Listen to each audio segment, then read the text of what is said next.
استغفار اور توبہ کامل کیسے ہوگی؟ لا الہ الا اللہ کا کمال تو یہ ہے کہ جب آپ لا الہ کہیں تو مشکات کی میں اس لیے عرض کر رہا ہوں جو عمل ہو اس کو کامل کیجیے، اور کمال عمل جب ہوگا جب سنت کے مطابق ہوگا. عمل کا کمال یہ ہے جب سنت کے مطابق ہوگا. لہذا لا الہ الا اللہ کا کمال کب ہوگا؟ جبکہ اس تصور سے ہوگا جو تصور رسول اللہ صلی اللہ تعالی وسلم نے سکھایا ہے.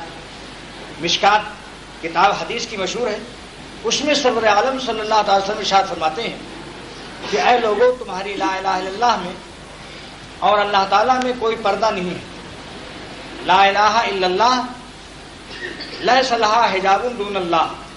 اللہ میں اور تمہاری لا الہ الا اللہ میں کوئی پردہ ہی نہیں ہے، یعنی بے حجاب ڈائریکٹ جا کر اللہ تعالیٰ سے ملتی ہے یہ لا الہ الا اللہ. تو یہ جو آپ نے بشارت دی ہے اس کا ہمیں احساس اور استحضار اور تصور بھی ہو کہ جب ہم نے کہا لا الہ تو سمجھو قلب سے غیر اللہ کو نکال دیا، ہمارے دل کی دنیا غیر اللہ سے خالی ہو گئی.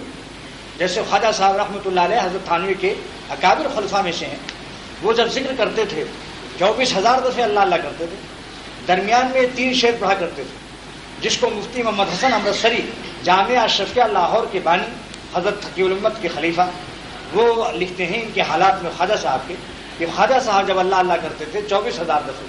یہ حقیق الامت کے بہت پیارے خلیفہ، بڑے رئیس، انگریزی داں، ڈپٹی کلکٹر اس زمانے کے، لات ماری ڈپٹی کلکٹری کو، انگریز کمشنر کو انہوں نے لکھا کہ مجھے ڈپٹی کلکٹری میں چونکہ سود کی موافقت میں فیصلہ لکھنا پڑتا ہے جو شریعت میں حرام ہے، لہذا مجھے کسی دوسرے محکمے میں تبدیل کر دیا جائے.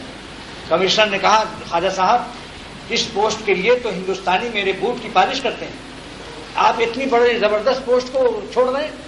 خواجہ صاحب نے کہا یہ پوسٹ دنیا میں تو کارآمد ہے، مگر مرنے کے بعد ایک دوسرا عالم آنے والا جہاں یہ سکہ کچھ نہیں کھوٹا ہے، اس پر پٹائی ہوگی بجائے مٹھائی ملنے کے. لہذا انگریز کمشنر نے پوچھا پھر آپ کو کس محکمے میں بدل دیں؟ انہوں نے کہا مجھے مدرسوں اسکولوں کا انسپکٹر بنا دو. لہذا یو پی کے اسکولوں کے انسپکٹر ہو. تو مفتی محمد حسن صاحب اور سری رحمۃ اللہ علیہ فرماتے ہیں کہ خواجہ صاحب حالت ذکر میں 3 شعر پڑھا کرتے تھے. دل میرا ہو جائے ایک میدان ہو، دل میرا ہو جائے ایک میدان ہو، تو ہی تو ہو، تو ہی تو ہو، تو ہی تو، یعنی دل میں سوا اللہ کے کچھ بھی نہ ہو، ختم. لا الہ سے یہ تلوار سے کاٹ کر کے غیر اللہ کے ضبط بھول گئے، اور جب اللہ کہا تو سمجھ لیا کہ اللہ کے تجلیات، اللہ کا نور سے ہمارا دل بھر گیا. تو جو تصور رسول اللہ صلی اللہ تعالی وسلم نے ہم کو سکھایا کہ دیکھو تمہاری لا الہ الا اللہ جو ہے لیس لہا حجاب دون اللہ، اللہ میں اور تمہاری لا الہ الا اللہ میں کوئی فاصلہ، کوئی پردہ نہیں ہے.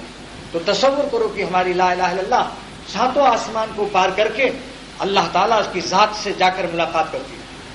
آگے اسی حدیث کے آگے دوسری حدیث ہے کہ جب بندہ لا الہ الا اللہ کہتا ہے تو دروازے آسمان کے کھول دیے جاتے ہیں، اور یہ 7 آسمان کو پار کر کے اللہ تعالیٰ کے عرش اعظم سے ملتی ہے. یہ ہماری لا الہ الا اللہ.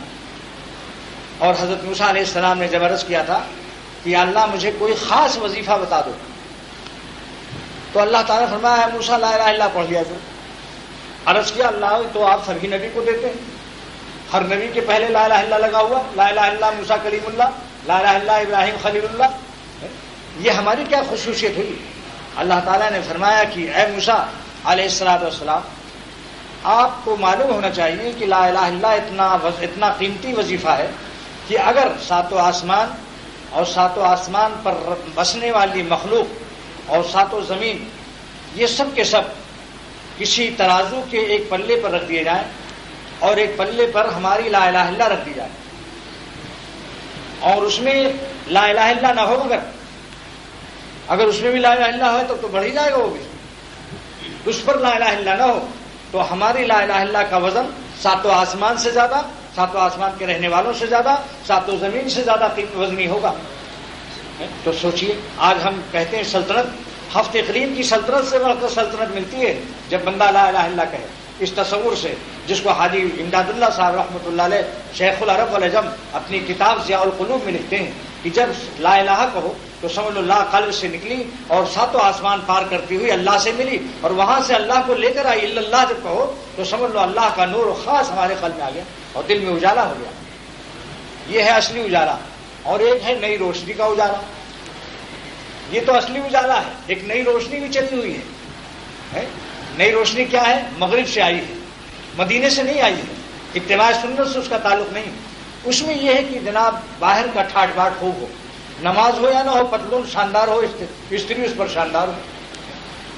اس نئی روشنی پر جو خدا اور رسول سے بندے کو دور کر دے، اس پر خواجہ صاحب کا ایک شعر ہے، تیرا اے نئی روشنی منہ ہو کالا. واہ بھائی، خواجہ صاحب جو خوب ہے، عجیب شعر کہا. تیرا اے نئی روشنی منہ ہو کالا، دلوں میں اندھیرا ہے باہر اجالا.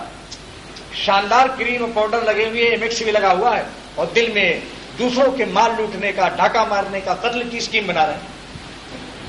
اللہ اور رسول سے بغاوت، بیوی پر ظلم، بچوں پر ظلم، جانور ہے تو اس پر بھی ظلم. تو یہ شعر خواجہ صاحب نے فرمایا کہ تیرا اے نئی روشنی منہ کالا، دلوں میں اندھیرا ہے باہر اجالا.